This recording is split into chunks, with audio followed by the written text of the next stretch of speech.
What is going on, everybody? It is Erock here, bringing you guys a brand new video. Hope you all are having a great day today. Today's video, I'm just going to be going over my advanced control options when it comes to recoil and look options in Apex. Before I get into it, just want to make sure you guys are all aware I do stream on Twitch about 2 to 3 times a week. So if you are interested in, just tuning in, saucing me a follow, saying hi, if you want to talk, if you have questions, make sure to check me out there. Links for everything are going to be in the description box down below, and let's get right into it. So today's video, we're going to be talking about the advanced look controls. So under the advanced look controls, you want to make sure these are on. Now, just for reference for my settings, I play on classic. I play also on a 4:3 sensitivity. Just keep that in mind when I'm going over these settings. So if yours is a little bit higher, some of your settings you might have to set a little bit higher. So you want to make sure this is turned on.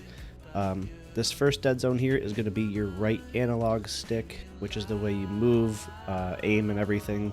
So the way you input this, the further right you put this, the more or the less your camera will move.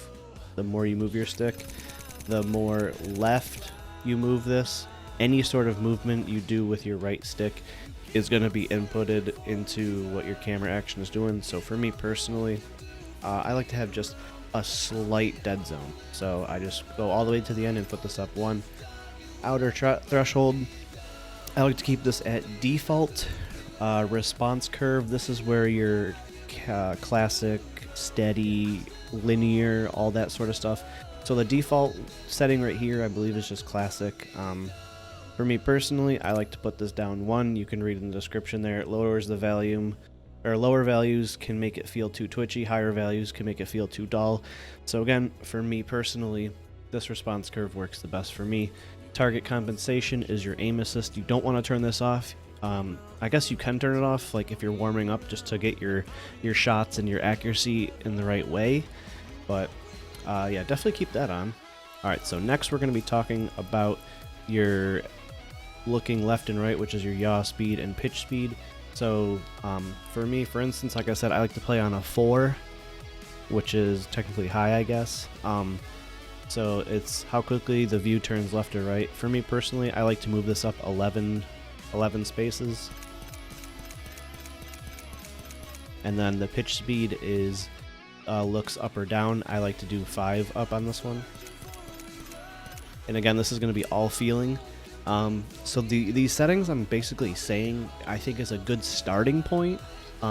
If you like kind of like a lower sensitivity like I do, these could work out pretty well for you. If you like a higher sensitivity, again, you're going to have to adjust these two up a little bit more. So just keep that in mind.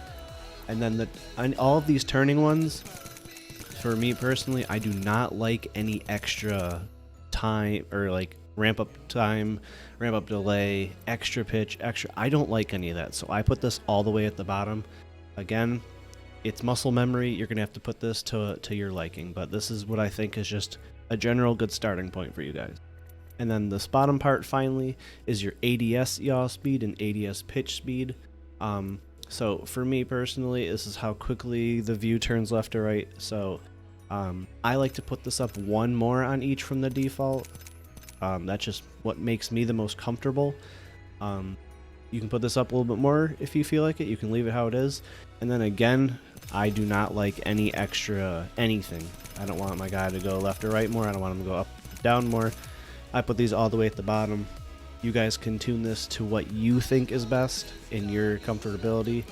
But these are what I think are some of the best starting out advanced look controls if you're looking to dive into this section of the game. And I'm going to end the video on just a few clips of what it looks like in the training session of how my aim looks. And I'm going to be using the R99 with only a blue extended mag, no stabilizer. So this is how it's going to look, guys.